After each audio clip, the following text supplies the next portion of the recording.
2007, EA and Black Box would completely change the skateboarding games market with the first EA Skate. At this point in time, there had only been one mainline skateboarding game in Neversoft's Tony Hawk's Pro Skater. While THPS was a more arcade and goofy take on skateboarding, EA and Black Box set out to make a more realistic and grounded take on the sport. Outside of 1999's Thrasher Skate and Destroy, this had never really been successfully accomplished. When Skate did release in September of 2007, dropping a month before that year's Tony Hawk game, it received praise and critical acclaim, even outselling that year's Tony Hawk game nearly 2-1. To be fair, by this point, the Tony Hawk games were starting to become stale, and plus, Skate's Flick-It system was a way more enjoyable system in my personal opinion. I mean, think about it, apart from the later Tony Hawk remakes, every major skateboarding game that's come out in the past 10 years has used some form of the sticks. But it wouldn't be long before the sequel would release. Officially announced in May of 2008, Skate 2 was dead set on improving the small issues with the first game and improving in a big way. During its development, the Wii and DS would get its own spin-off called Skate It, which, I mean, it's alright, you can skip it in my opinion. Releasing fully in January of 2009, however, Skate 2 would, in my opinion, become the best skateboarding game ever made. It's a pretty consensus opinion also, but it's also the best entry in the Skate franchise. 3 is my all-time favorite game, but I will even admit that 2 to me is the superior game in the series. So let's take a retrospective look at Skate 2. I played this on the Xbox One and PS3 for the DLCs. If you can get the Xbox version, I think you should because it looks better and runs better on both the 360 and the modern consoles. Lean on me when the times are bad.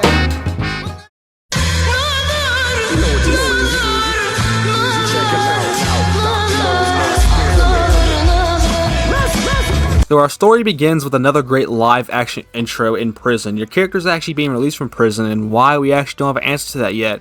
You get to see all the pros in prison, and yeah, that one did not age well, sadly. Once released, we link back up with Rudda, who is now an actual physical being instead of a voice behind the camera. He still does that a lot, but he actually appears here, which is nice. He reveals that in the time since the first game, the city was completely rebuilt by a big corporation. Huh. Player character gets out of prison and returns to a completely redone city. That sounds very familiar, doesn't it? You create your skater and relearn the bearings of the game, and it's here where Skate 2 introduces the feature to get off the board. They even give you an achievement for doing so, which I have already unlocked.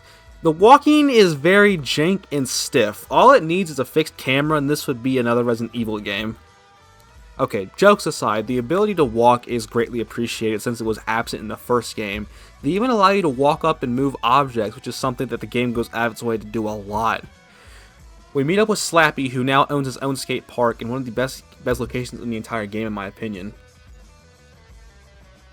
The overall story itself is relatively the same as Skate 1, just get coverage and earn sponsorships. And there's 2 separate paths with the Skateboard Mag and Thrasher once again. I will say, I really appreciate the overall grungy and rebellious vibe of Skate 2. The whole thing is like fighting against Mongo Corp. Skate stopping everything and the skater trying to fight back. The Skateboard Mag Pass sees you and real-life photographer Atiba skating in no skate zones and running from security, and sort of a role reversal from the first game with Thrasher. And the entire Skateboard Mag arc does one of the coolest things in any game in my opinion. You're trying to air through the statue, but the place is covered with security, so Atiba calls in Big Black as counter security, which is a great callback to the DC video. And this is actually a great time to talk about the services. Services are a favor you can call in the game for a price. There's Big Black, who will provide counter security and no skate zones, and he does work, pun intended. Mike from the first game, who removes skate stoppers, which is also a new feature in the game. I only really had to do this once. And Sammy, who drains pools for you to skate. Pools are actually a big part of the Thrasher missions. In order to get into a pool party, you have to find 3 pools for Dare Never to skate. At the end of the Thrasher arc, you go down this giant dam to do a 540, and it's revealed you got arrested trying to escape this thing, and you were in prison for 5 years. Meaning this game will be set in 2012. For a skateboarding game, the story is simple enough to follow, and I don't really have any complaints.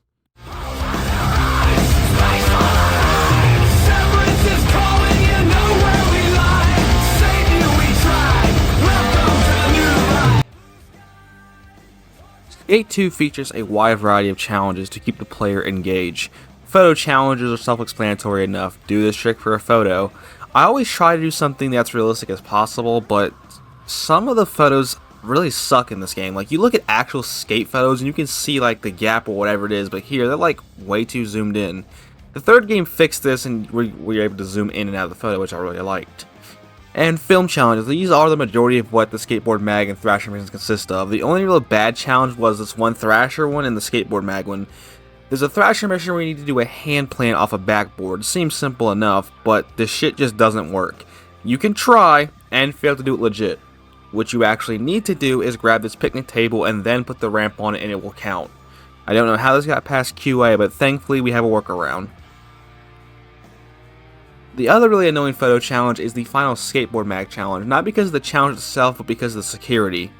The final SB mag challenge sees you gap the Mongo Corp statue, its security is heavy. Big Black is helping you, but the problem is that they all crowd the area where we need to pop and they move and smack the rail, and it's just an annoying mess. I got this bullshit ollie off of it on it, but I didn't care. I just wanted to move on. Pro challenges return, I like these. Sadly, the dope mini video parts from Skate 1 aren't here anymore, but the skaters still appear in cutscenes and provide their own voices. And I'm postcards, your email. How is that supposed to help us get footage? And the challenges I feel represent that skater well, like Jake Brown wants you to do a 540 over a gap, and Terry Kennedy wants you to skate some rails. I will say, I think it's hilarious that in Skate 1, Rob Dyrdek's pro challenge is the 360 flip the crooked grind. I remember struggling with this challenge a lot, and I'm sure other people did as well. So I think it's hilarious that once again his challenge includes a 360 flip. But I'm sure you're wanting to see me talk about the infamous Skate 2 challenge. Can you spell girl? It's a game of skate with Eric Costin and Mike Carroll, and yeah, this challenge is fucking stupid. For the sake of the video, I did try to beat it legit, and no, that shit wasn't happening. The main problem is it's 3 people, so if you bail, well then it's game over, and because these are pros in the game of skate, they're gonna land even the harder tricks. Now, there's 2 ways to complete this challenge. There is just spamming 540s, which the AI cannot do, or there's the glitch with the other rail. I did the version with the 540s. But if you can somehow beat this challenge, EA decided to be chuckle fucks and swap the continue and retry button. That's so mean, but also hilarious, so props to you, EA. The Mark Johnson challenge also gave me a lot of trouble and still does somewhat, but it is a fun challenge, so it gets a pass. On the Spot is a challenge that isn't technically marked on the map, you just kind of have to find it on your own, and it works off scores. Set the previous score to own it, and then beat your own score to kill it. Once this is done, you unlock that spot for party play, which is something I will talk about later. Contests return, with this time Street and Vert contests being separated. Seb, who you may know now from the Skate 4 development updates, hosts the Street contest, and Cuz hosts the Vert contest. I don't really think I need to explain how a contest works, but I like how they do switch up the actual modes in here. Like, yeah, there's best score, best trick, but we also have longest grind and total spin directions, which is new and refreshing. Once you beat all of the major contests, you get one final one for both categories. The finale to the Street contest is the Goofy vs. Regular contest, and for the Vert, it's a giant mega contest in the stadium. Sadly, they could not get the X Games license again, so that remains in Skate 1. Also have some bonus challenges. These aren't necessarily that important, but they focus on Rob Dyrdek and Danny Way. Rob's challenges consist of doing gestures while doing grinds or doing 5 different kinds of grinds. Admittedly, these are kind of fun, but clearly this was EA just trying to capitalize off Rob's MTV endeavors, which is something I'll also get into later with the DLC. And the D-Way challenges are just Tony Hawk style challenges, like literally just jump off this skyscraper into a bowl and do a 900. That's not an actual challenge, I'm using an example, but that's basically what the point is. And last and certainly least, we have the death races. I've never liked these things. In fact, apart from Skate 1, because you have to do them, I skip these every time I play through Skate 2 and 3. But for the sake of the video, I went ahead and played them all in 100% of the game.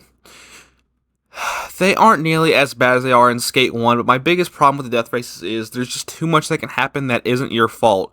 Mainly the cars. If you even sniff a vehicle, bail. Also, the rubber banding is god awful. Like, look here, I'm in the lead and the person behind me falls and teleports at Mach speed right in front of me. That's not fair! I hate these things, but I can admit they're not too terrible. But the way they work in the game is there's these gates you have to go through. You don't necessarily have to hit every gate, but there's a timer. So if you just ignore all of them, you're gonna lose by a timer, which I think is dumb. Why is there a timer in a racing game? Anyway, yeah, fuck death races. Take me through the centuries to supersonic years.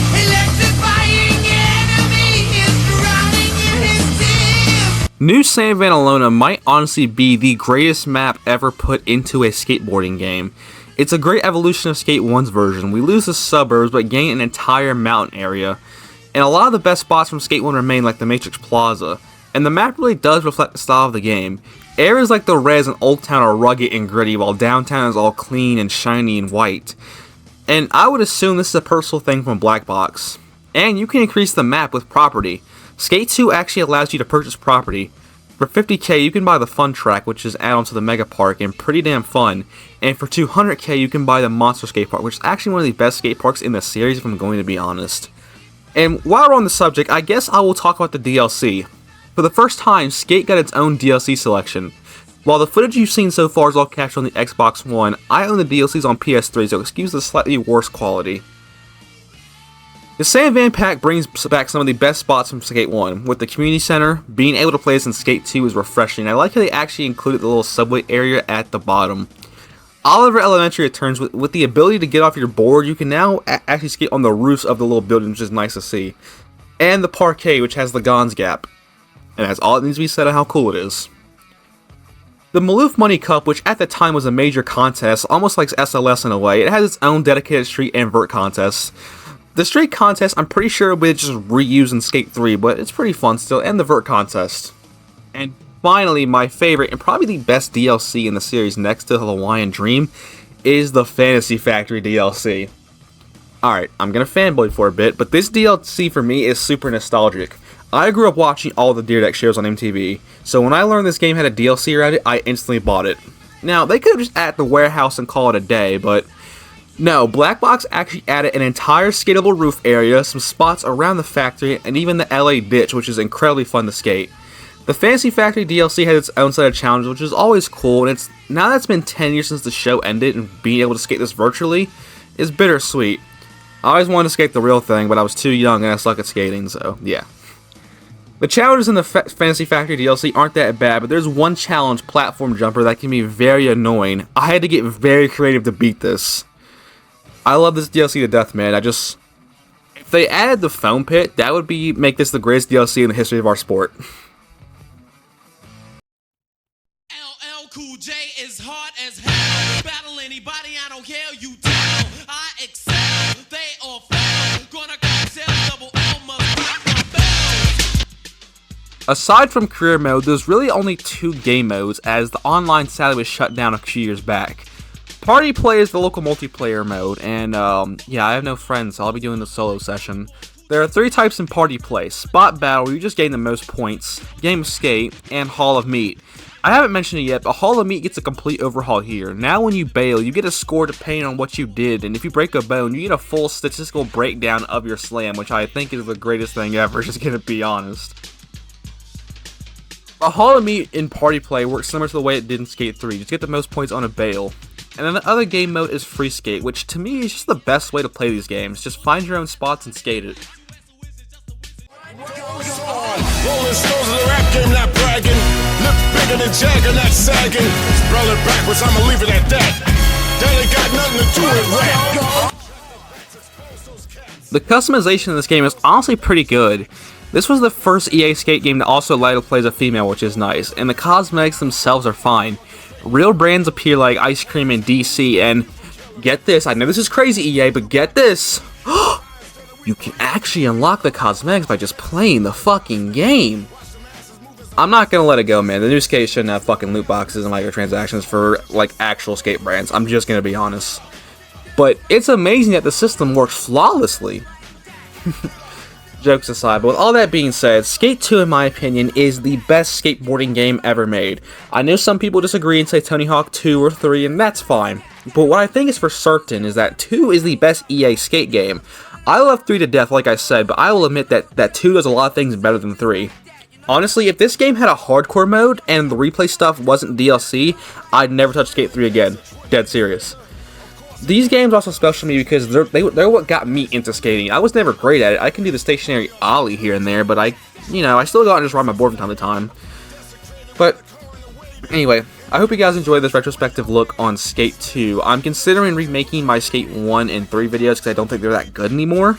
So let me know what your thoughts on about that. And yeah, do all the YouTuber stuff. I'm trying to hit 2,000 subs before the year ends. And yeah, I'll just see you guys in the next video. Peace. If you don't stand for something, you fall for anything.